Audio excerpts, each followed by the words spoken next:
Okay, it's going to be a review of the Elimination Chamber 2022 from Saudi Arabia. Okay, so first match of the night, we got Roman Reigns defending the Universal Championship against Bill Goldberg. And,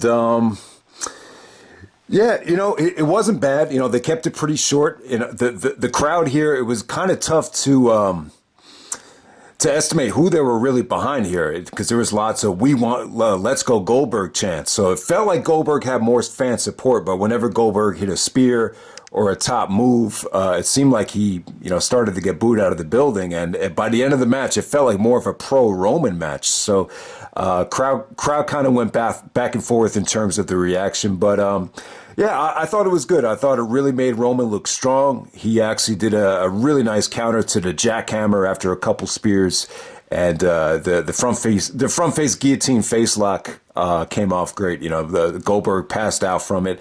I thought it really put over Roman huge. And yeah, I mean, Goldberg losing this match the way he did.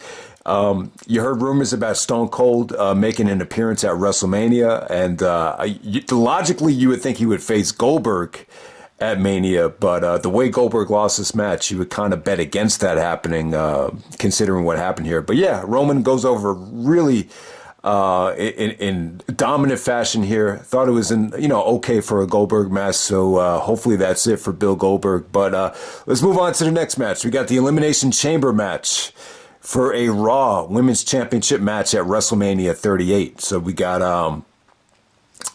Doupdrop, Liv Morgan, Nikki A.S.H. We got Rhea Ripley, and then we got Bianca Belair. I thought this was good. I thought this was kept very tight, very short. There wasn't a lot of time in between the entrances here. So I thought that was good. I thought all the women worked hard here. I thought Rhea Ripley was probably the MVP while this lasted. If you look at a lot of the attire here, it didn't feel like Bush League the way Crown Jewel did, with the women just wearing T-shirts or merchandise shirts. They actually had fully clothed outfits here, and I thought Rhea Ripley looked great in the all black outfit. She almost looked like a Catwoman. The way she looked there. So yeah, she looked dominant. Liv Morgan actually hit a beautiful sunset flip on Doupdrop. So I thought Liv Morgan had a good showing. Alexa here, I don't know. I thought they kind of overpushed her here. I think sometimes it feels like the business is a little bit exposed, having her last to the very end right here. I would have liked to have seen Bianca and Rhea have it come down to those two. But surprisingly, the fans got really behind Alexa. I'm not exactly sure why, but Bianca actually hit her finish on Alexa, and pretty good stuff between them. I thought Alexa actually had her moments, but in my opinion, Bianca and Rhea Ripley were the MVPs of this match. But I thought all these girls actually looked good. This was a very hard-fought elimination match, lots of drama, and was kept very short. They looked like the fans kind of booed Bianca on the finish, but yeah, I'm glad Bianca goes over, so she'll be taking on Becky Lynch at WrestleMania, and hopefully they can have a much better match this time. But yeah, thumbs up to the Women's Elimination Chamber match. I thought this was obviously a lot shorter than the Royal Rumble, but I thought from start to finish, just a much better experience for the women this time around. So next up, we got Naomi and Ronda Rousey taking on Charlotte Flair and Sonya Deville. Yeah, I was kind of dreading this match. I thought, this match was probably going to be the weak link. Okay, so Ronda actually comes out with a, karate robe on, and it looked like she had a tough time really, wrestling, especially with the one arm tied behind her back. That was kind of a response to Sonya Deville. So Sonya actually took off her sling before the match started. So yeah, Sonya got great heat here, but Naomi got her revenge on Sonya.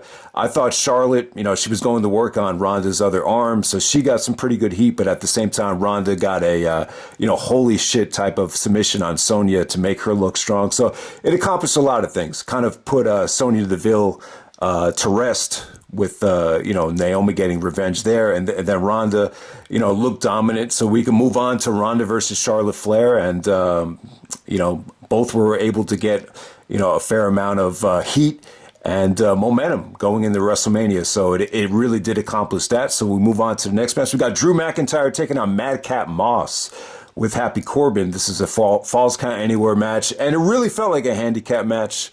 I thought this was good stuff. You had really good camera work here, where a lot of shots Corbin just kind of came out of nowhere to stack the odds against McIntyre. I'll tell you what, the commentary here really made the match dramatic. I thought Michael Cole and Corey Graves really sold the crap out of the Alabama Slammer. So McIntyre actually goes for a front face Alabama Slammer, and Madcap Moss goes face first into the mat, and yeah, it looked pretty nasty. It's like, how the hell is he not paralyzed?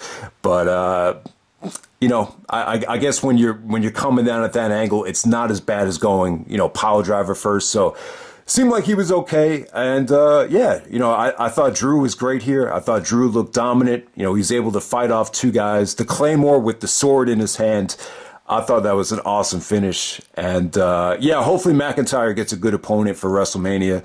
You know, I felt really bad for him that, you know, last year at WrestleMania, they took the belt off of him going into Mania after, you know, all the ups and downs that he went through during the pandemic. So hopefully you just give him a solid opponent at WrestleMania, like an AJ Styles or just somebody decent. But who knows? I mean, the way this is booked, it looks like he'll be facing Happy Corbin. But hopefully they could give him a better opponent. Okay, so next up we got Becky Lynch taking on Lita for the Raw Women's Championship. Yeah, good stuff. I would definitely say this is the highlight of Becky Lynch's reign so far. You know, the match didn't have interference.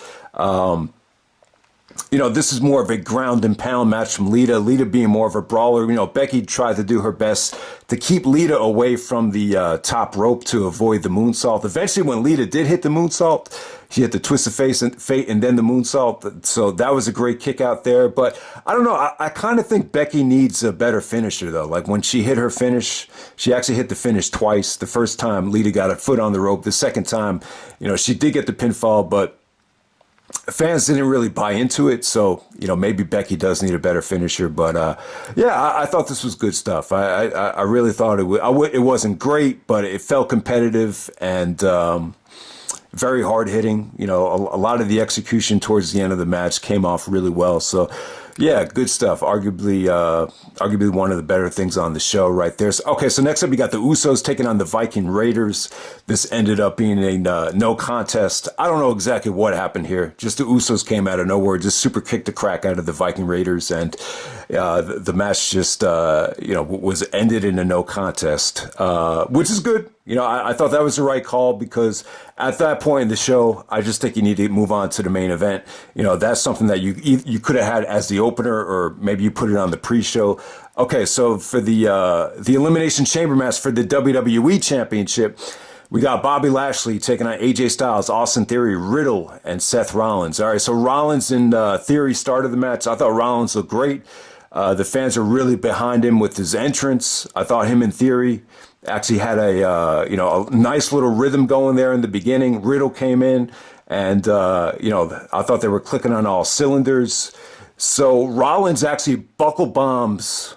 Yeah, it was Theory, right? So he buckle bombs Theory through the Elimination Chamber pod where Bobby Lashley was, and it looked like Lashley might have hurt his knee when Theory went through the pod. But apparently Lashley was selling a concussion as he hit his head on the chains.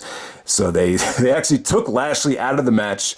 So Lashley doesn't even get a chance to defend his championship. So yeah, I mean, it was a pretty creative way to make Lashley look strong without even having him compete here. So depends on how you look at it. It does feel a little bit cheap, though. You didn't get to see Lashley go at it against Lesnar. I don't feel like this match really lived up to his potential because of that. But yeah, AJ Styles comes in, and I hate to say it, guys, but Brock pretty much dominates AJ, Riddle, and Seth. You saw 3 consecutive F5s, and it looked like this was just going to be another deflating chamber match with, you know, Brock being dominant just like he was at the Rumble. But I'll tell you what, though, they really turned it around at the end. surprisingly, Brock and Austin Theory had a pretty compelling little showdown here. Theory was like running around the whole chamber, just trying to, play the chicken shit heel. Just, it was basically trying to escape the chamber. He tried to lock himself in the chamber, but it was cool. Brock actually broke the chamber, and eventually he F5s Austin Theory off the top of the chamber. Theory basically almost lands on his feet on the kind of the part of the chamber where the steel grate used to be, but it looked like he was all right. I don't think he got hurt, but yeah, Brock actually wins the WWE Championship. Very predictable pay-per-view, so we're going to get Brock versus Roman for the Undisputed Championship at WrestleMania. One great company, one great champion, just like Ric Flair said leading up to Vengeance 2001. So it's been a long time since we've had a Undisputed Champion. I guess the last one to do it was Brock at SummerSlam 2002. So yeah, it's about time. But, I really was hoping that Seth or AJ might win this thing, and, maybe AJ take on Edge, or Seth Rollins and Edge be for the championship, something different. But no, I mean, this kind of makes Brock's Rumble victory seem a little bit pointless. But hey, now Brock's a champion. He could pick which champion he wants to face, so he's going to face Roman Reigns. So yeah, there we go. I wouldn't say the pay-per-view was bad. I just thought it was very predictable. There's really nothing from a match quality standpoint that's going to be a match of the year contender. But from top to bottom, though, the show was kept short. It wasn't a drag to watch like the Royal Rumble was. It was more entertainment than great wrestling. But yeah, the women's chamber match was good. The Becky Lynch match was really good. Drew McIntyre, I thought he put on an entertaining showing. And, the Elimination Chamber with Brock winning, it was something to see. It was pretty creative booking.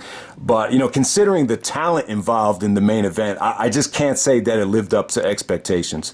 I thought, talent-wise, this could have been easily a top 10 Elimination Chamber match of all time, but because of the way it was booked from a star rating system, is probably at the bottom of the list. But it is worth checking out. It is something to see. So we'll see if Brock and Roman can deliver at WrestleMania, and I'm out.